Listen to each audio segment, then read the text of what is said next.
Nem sei. Foi das antigas mesmo, ensinei.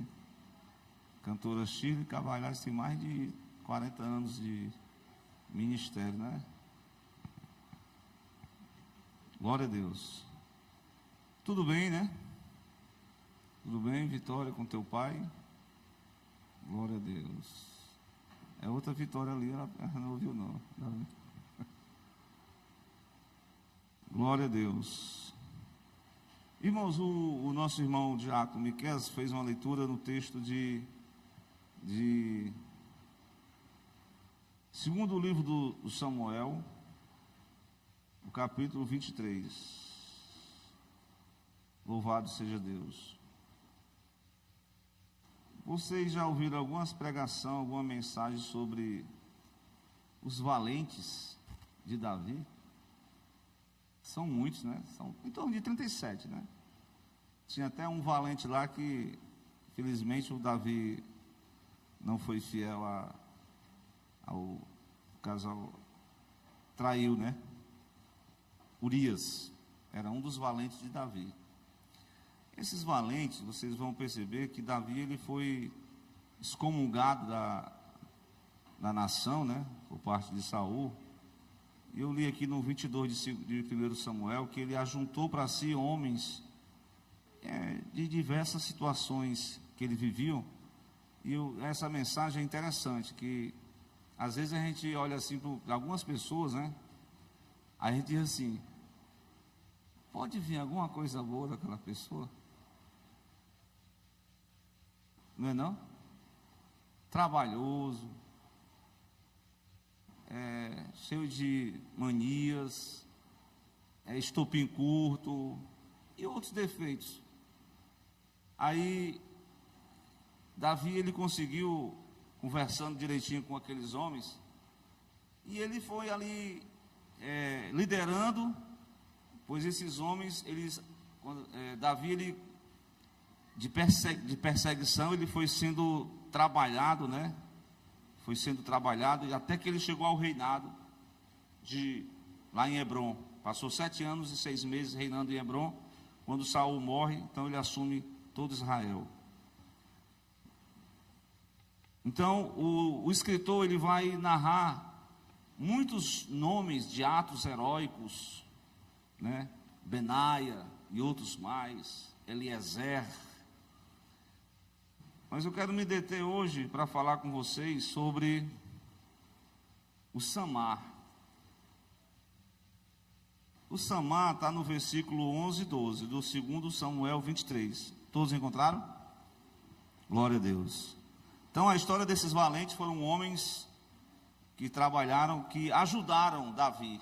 Tem um texto lá em 2 Crônicas, eu estava lendo hoje também, que eles ajudaram o rei, o Davi, que era um jovem pastor, depois se tornou um fugitivo, um guerreiro, um chefe militar. Mas esses homens conseguiram ajudar Davi na construção do reino de Israel. Glória a Deus. E quais são as lições que nós podemos aprender do valente Samar?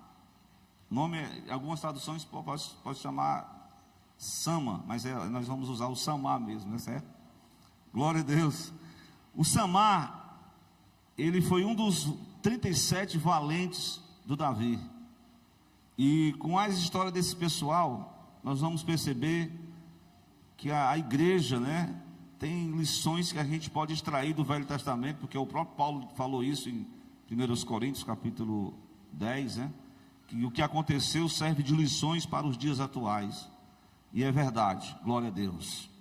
Eu dei a referência, mas não falei o livro, né? Mas o termo é esse. Eles ajudaram Davi na construção do reino, pela qual, segundo as primeiras Crônicas 11:10, se o irmão puder me ajudar aí, 11:10, só para a gente iniciar. Estes foram quem? Os chefes dos poderosos que Davi tinha e que o apoiaram.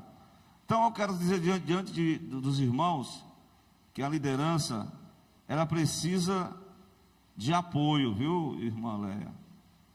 Apoio dos liderados, né, das pessoas, porque um homem sozinho não pode, não existe ministério de carreira, sempre repito isso, solo, é sempre ajudado, é sempre pessoas que vão apoiar, que vão auxiliar, que vão prestar serviço fortemente no seu reino, com todo Israel, para o fazer rei, conforme a palavra do Senhor no tocante a Israel. Então foi essa uma ajuda muito, muito importante que esses homens deram para o Davi. Glória a Deus. Então, chegamos aqui na história do Samar, certo? É um ato heróico que ele fez, muito importante, e vamos aprender. Claro que ele não era perfeito, né? Nenhum dos participantes do reino são perfeitos, mas nós estamos no processo de construção, glória a Deus por isso. E eles desenvolveram individualmente atos heróicos, e o serviço individual cooperou para o coletivo. É isso que nós podemos observar, para o coletivo, né? E na igreja é exatamente dessa forma. Algumas pessoas trabalham individualmente e pode se destacar, mas o importante é em prol do coletivo. Glória a Deus. Vamos lá para o texto de segundo Samuel, né, capítulo 23, versículo, vamos ler novamente. E depois dele Samar, filho de Agé, o ararita, quando os filisteus se ajuntaram numa multidão, onde havia um pedaço de terra cheio de lentilhas, e o povo fugiu de diante dos filisteus, e este se pôs no meio daquele pedaço de terra, e o defendeu, e feriu os filisteus, e o Senhor operou um grande livramento. Glória a Deus. Só Deus é que pode fazer livrar, né? Mas observe que ele, essa linguagem que de ser soldado, né? Ser soldado é um tipo, é uma figura de linguagem do que é a igreja. A igreja, ela é comparada a um exército, aonde cada um de nós, claro que coisa difícil é fazer uma plateia cada um ser um soldado, né? Porque o soldado é aquele que está à disposição para o trabalho, né? Paulo chegou a dizer assim, ó, em 2 Timóteo 2:3, participe dos meus sofrimentos como bom soldado de Cristo. Como bom soldado de Cristo. Você quer participar? Os sofrimentos está relacionado com a questão do trabalho de Deus, né? Porque bom seria, né? Mas não é assim. Jesus falou, no mundo vocês terão dificuldades, enfrentarão circunstâncias, mas o mais importante é que Deus não te livra de uma situação difícil. Deus está com você numa situação difícil. Deus não te livra, Deus não livrou Daniel da cova. Deus fechou a boca do leão com o Daniel dentro da cova. Deus não livrou o Misael, o Ananias e o Azarel do poder do fogo. Deus esteve com os três andando dentro do fogo. Então, só para a gente entender que existem situações que Deus nos dá as condições da gente sobressair. Glória a Deus. Então, louvado seja Deus. Você participa comigo como bom soldado de Jesus Cristo. Glória a Deus.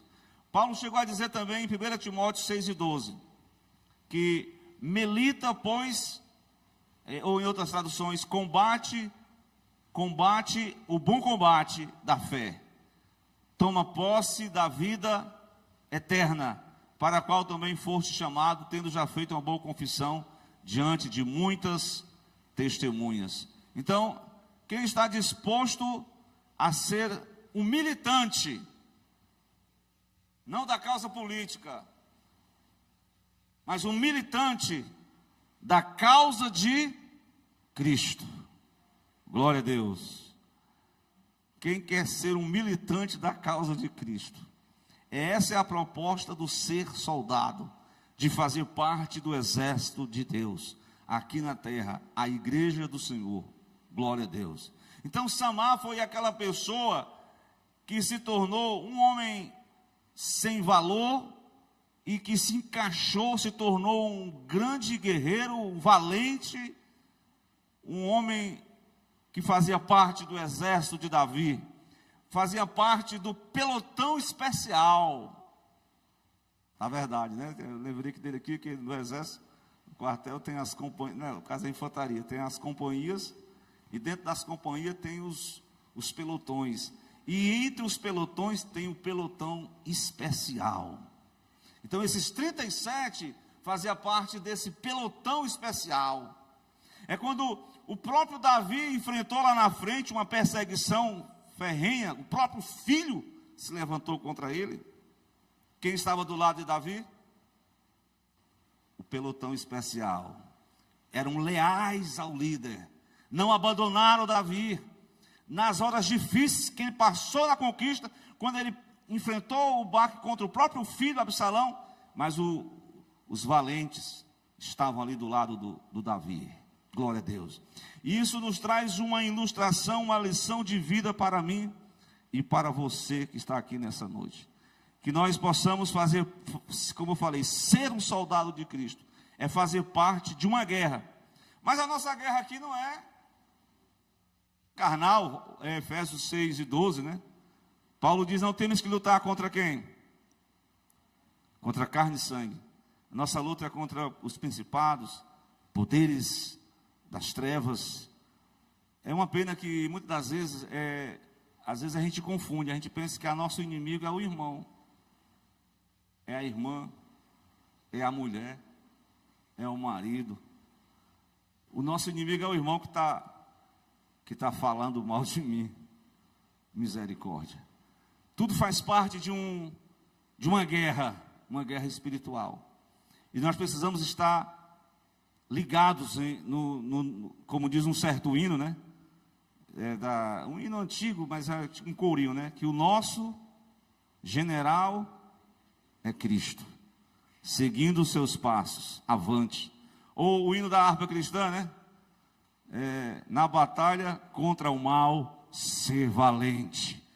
Glória a Deus. Segue em marcha triunfal, seja valente. Contra o mal, a nossa batalha é contra o mal. Pode ser que alguma pessoa fale mal, ou nos trate mal, ou fale alguma coisa contra a gente, mas a nossa guerra, o nosso inimigo, ele é espiritual. Glória a Deus.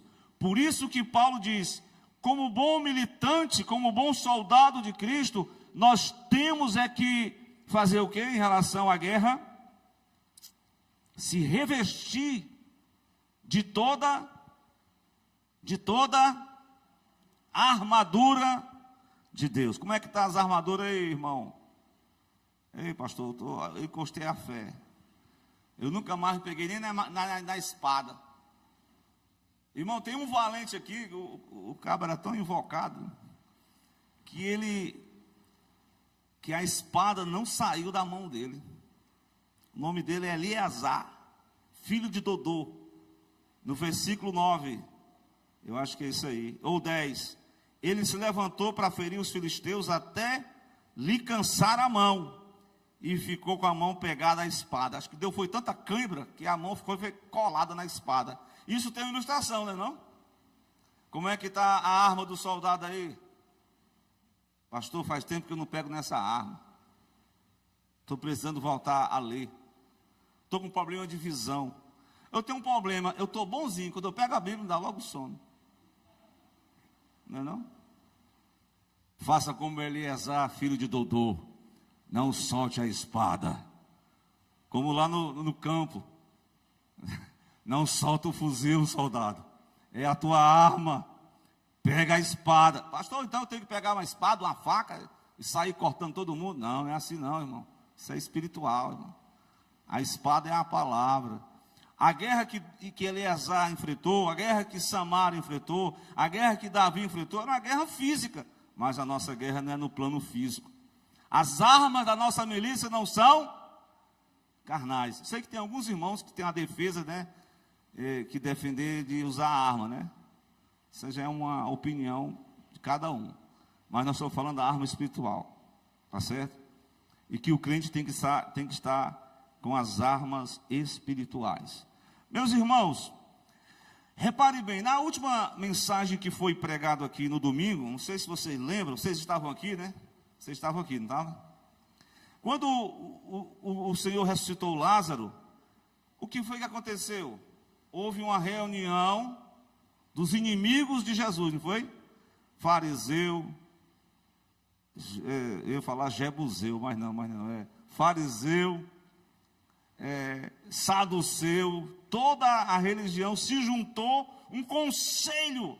Reparem o texto para ver como a palavra ela bate. No versículo 11 que nós lemos, né? Depois que ele apresenta Samar, que era filho de Agé, o Ararita, a localidade onde ele pertencia, diz que os filisteus se ajuntaram numa multidão.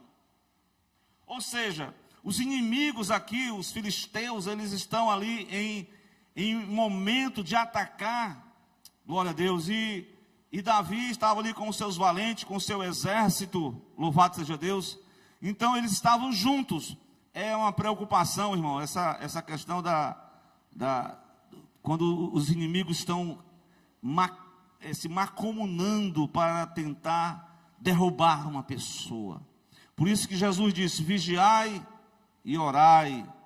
Glória a Deus. Às vezes a gente pode ser um sentimento, um acesso de raiva, algo que uma palavra que a gente solta. São brechas da nossa vida que nós temos que fechar.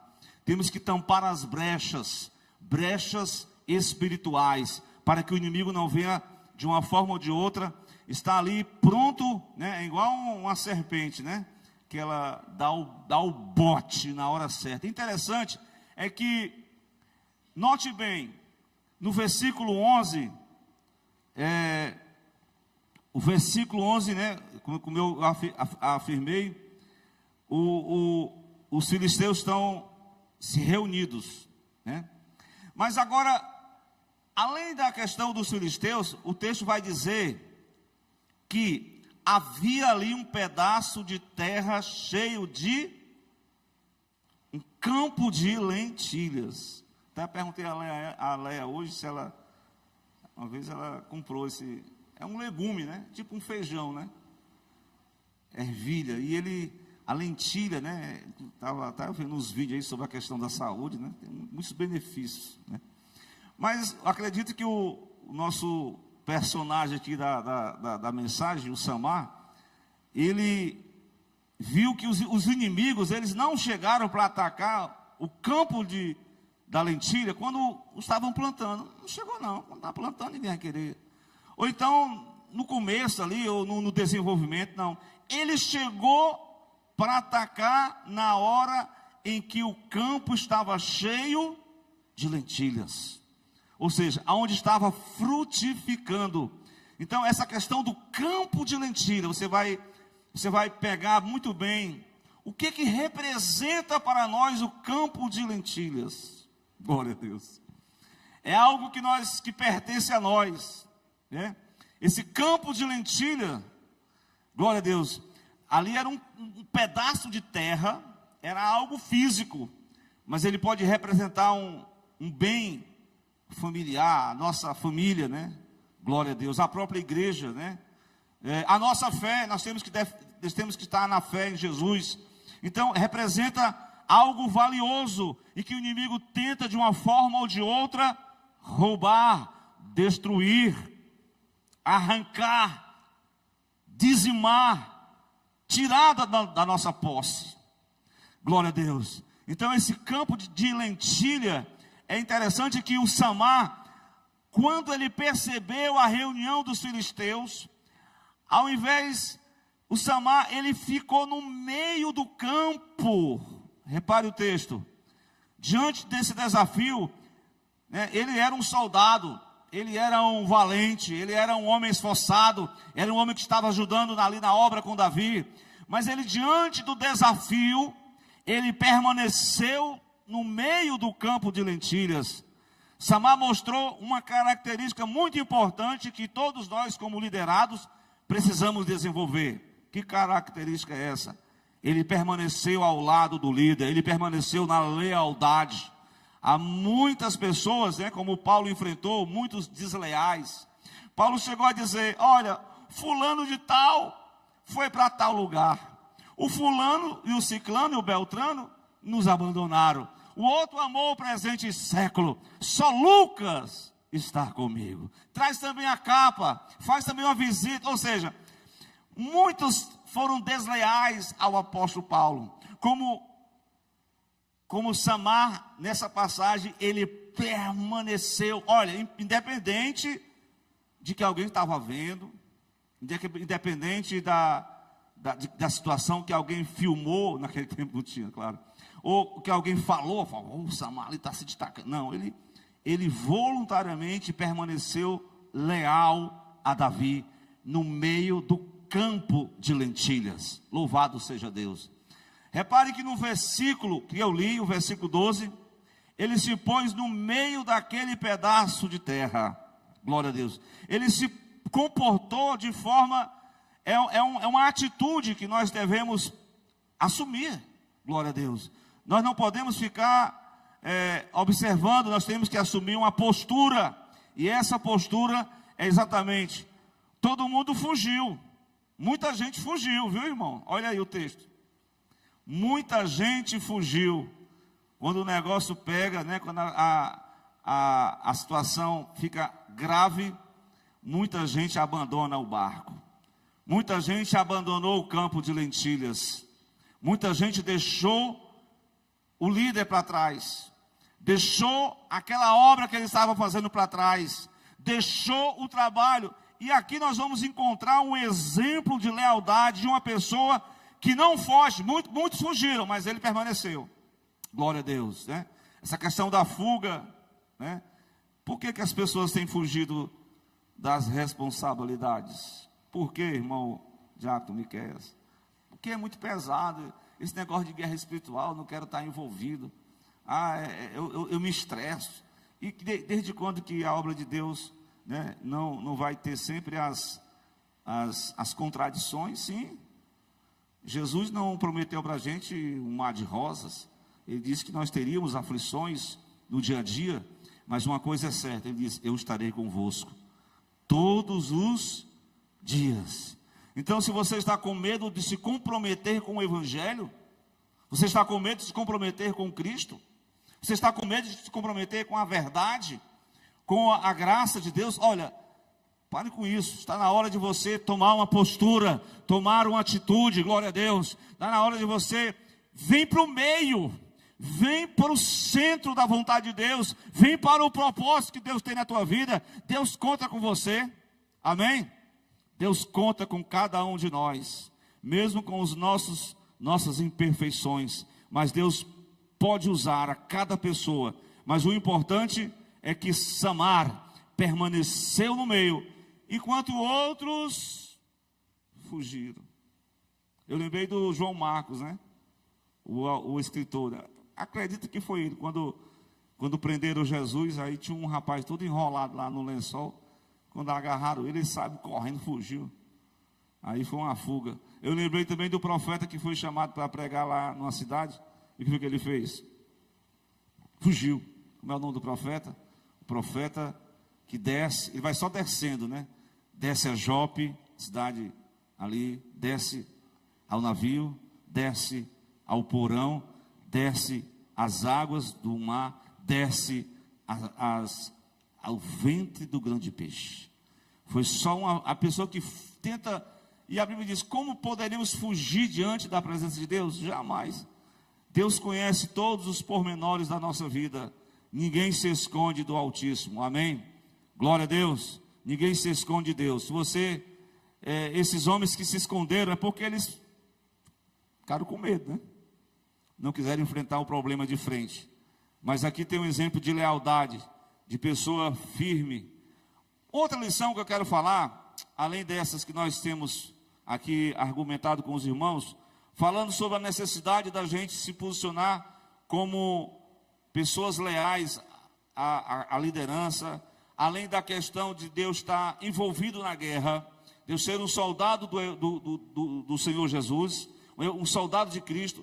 Mas uma outra lição que eu acho muito importante na vida de Samar, glória a Deus, está aí no versículo 12, novamente, você vai olhar, o texto vai dizer assim, ó: este se pôs no meio daquele pedaço de terra, e o que foi que ele fez mais? E o defendeu,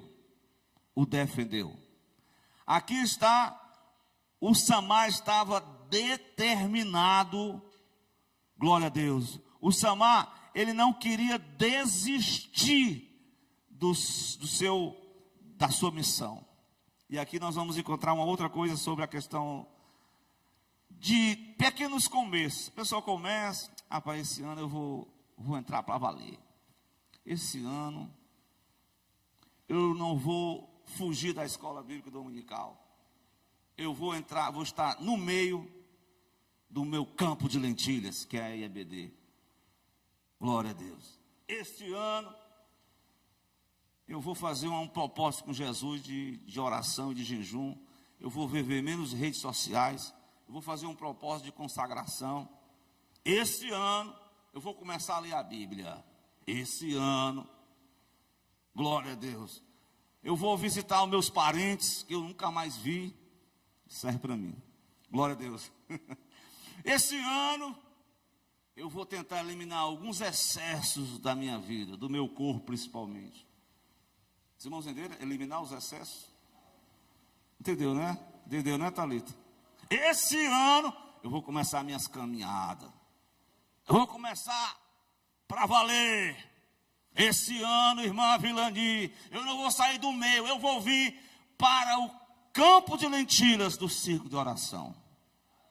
Glória a Deus. Vamos lá para o campo de lentilhas do círculo de oração. Muita gente fugiu do círculo de oração. Muita gente fugiu da EBD. O campo de lentilhas, às vezes fica só um pastor lá, meu Deus, cara, só uns poucas ovelhas no campo de lentilhas da EBD. Às vezes o líder fica triste, né? O professor também. Cadê esse meu povo?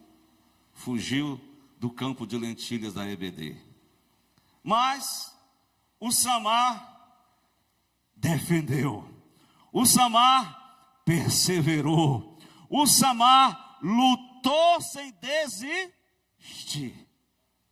Tem muita gente desistindo logo no começo. Assim que começa é uma maravilha. Depois desanda.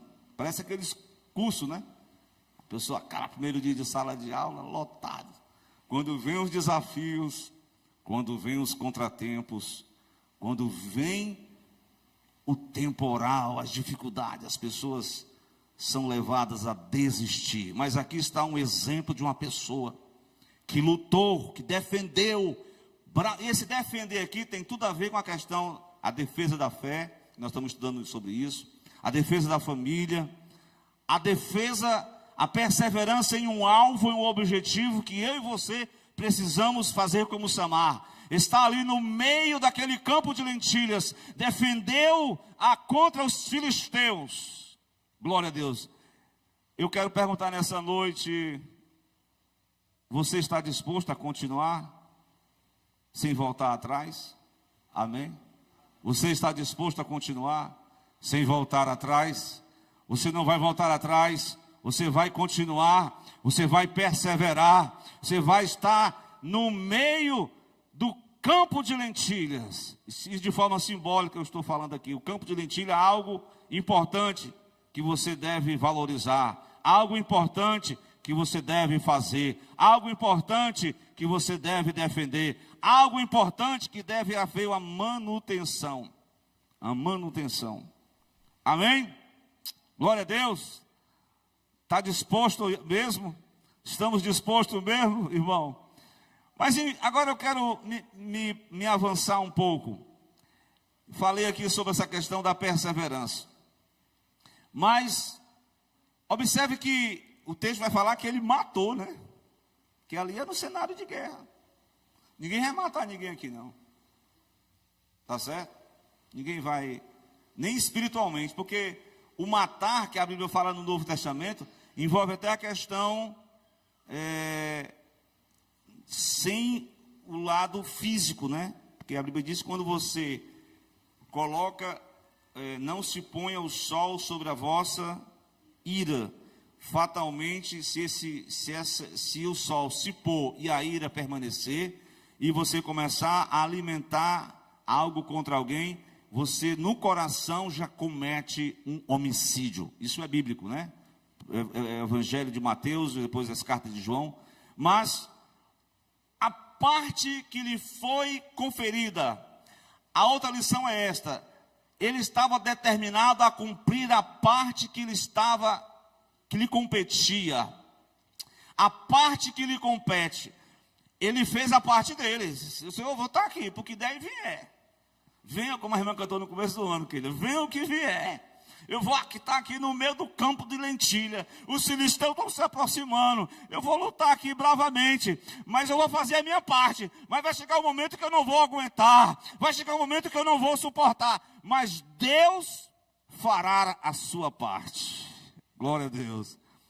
A minha parte é no processo de zelar pelo campo de lentilha, no processo da restauração. Eu tenho que cumprir a minha parte. Lembra do que Jesus falou antes da ressurreição de Lázaro? O que foi que ele falou? O que foi que ele falou?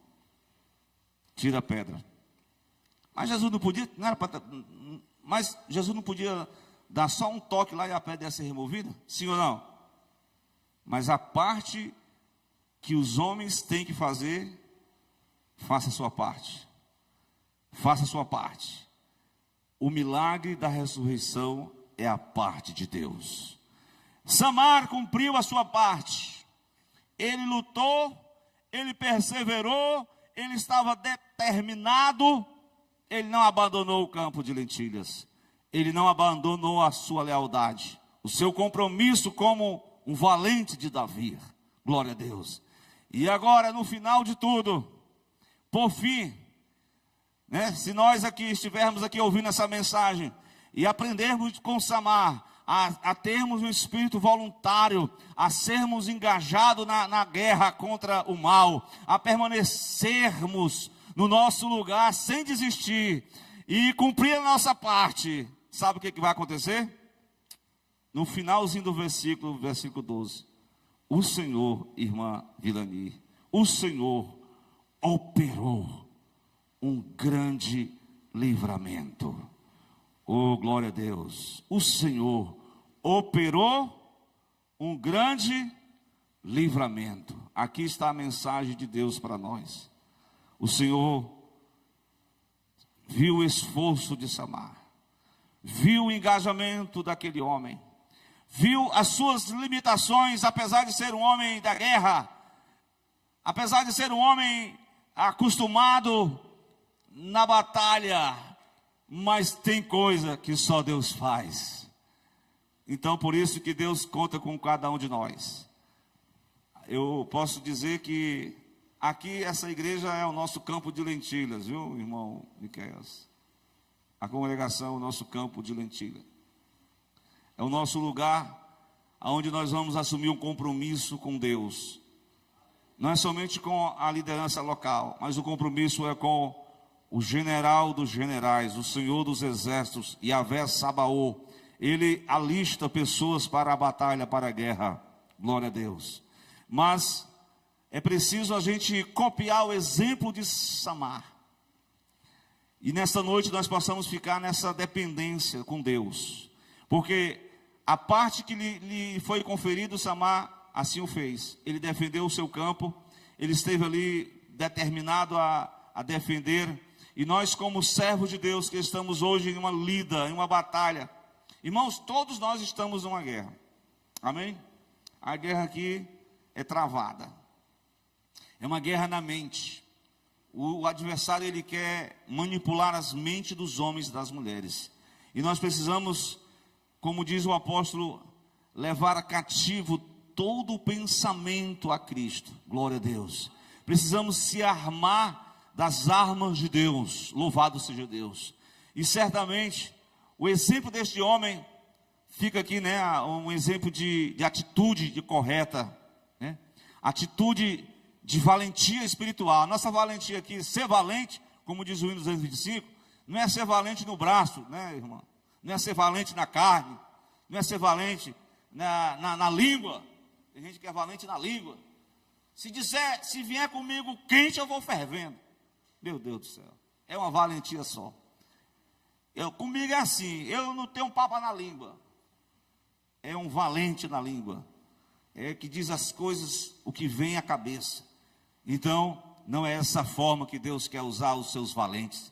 Os valentes, claro que Samar usou a questão da valentia física, de lutar. Mas nós, como soldados de Jesus, como servos de Deus, estamos na nosso campo de lentilha. A família pode ser uma delas. A nossa fé, como defender. A igreja, a congregação onde nós estamos. O nosso campo de lentilha. Para que nós possamos desenvolver essas qualidades. A lealdade. A perseverança. A ocupar o nosso lugar. A nós sermos úteis. A trabalhar para defender o nosso campo. Então, que Deus venha agir nesta noite. Nas nossas vidas. Que o agir de Deus faça parte da nossa caminhada. Mas a partir do momento em que Deus, Ele, é claro, tem algumas palavras, né, que o pessoal diz, está na Bíblia, esforça-te, né? Claro que Deus quer ver a nossa compreensão, a nossa dedicação. Mas a parte que lhe convém, que Deus pode fazer, não está na dependência do homem. É quando Deus quer. É quando Deus quer. Quando Deus quer, glória a Deus, Ele faz na hora dEle, do jeito dEle, e Ele operou um grande livramento, e Ele vai operar livramento nas nossas vidas, Ele vai trazer o livramento de Deus, Ele vai trazer a resposta, mas é preciso que nós copiemos este exemplo de perseverança, não desistamos diante dos embates, das guerras, das lutas. A batalha é grande, mas que nenhum soldado seja ferido na batalha. Tem muitos soldados que foram feridos na batalha. Pode ser uma palavra que alguém falou, pode ser um disse-me-disse, pode ser alguém que uma coisa que eu li na Bíblia que me chama a atenção é que o Provérbios capítulo 6 fala de 6 coisas que Deus odeia. A 7ª Ele abomina. As 6 coisas que Deus odeia são os olhos altivos, a boca, língua mentirosa, os pés que se apressam para o mal, e diz mais outras coisas lá. Mas a 7ª que Ele abomina é o que semeia. O campo de lentilha fala da nossa frutificação, da obra de Deus, mas quando os homens dormem, o inimigo se aproveitou e jogou lá o venenozinho lá, como se fosse um joio, né? O veneno foi lançado no campo, mas os homens dormiram e o inimigo veio e semeou. Então, a semeadura do mal é algo que é estratégia filisteia. Vamos juntar aqui a mensagem. É uma estratégia filisteia. A estratégia filisteia é exatamente isso. Muitas vezes o filisteu, o inimigo aqui, entre aspas, ele não vai para a guerra diretamente. Ele tem as suas estratégias. E uma delas, claro que uma delas é atacar, é querer destruir. Mas uma delas é semear a contenda, é semear o disse-me-disse, é semear aquilo que traz a quebra da unidade espiritual da igreja. Isso é uma estratégia. É por isso que nós precisamos estar revestidos do amor de Deus, que é o vínculo de toda a perfeição, para a gente não deixar nada enganchar o nosso coração, para que nenhum sentimento de faccioso, para que nenhuma raiz de amargura venha estar brotando a nosso coração, mas peçamos ao Senhor a graça para estar nessa noite, no meio. Eu quero estar no meio, Senhor. Aquilo que o Senhor quer fazer na minha vida, aquilo que tem que ser feito, começa na minha vida nessa noite, e o Senhor está aqui para operar um grande livramento. Amém? Vamos, tem alguma canção aí depois? Tem não, né? Vamos orar, né? Ao Senhor. Mas antes, aqui ele vai louvar a Deus com um hino. E depois vamos fazer uma oração final, orando ao Senhor, pedindo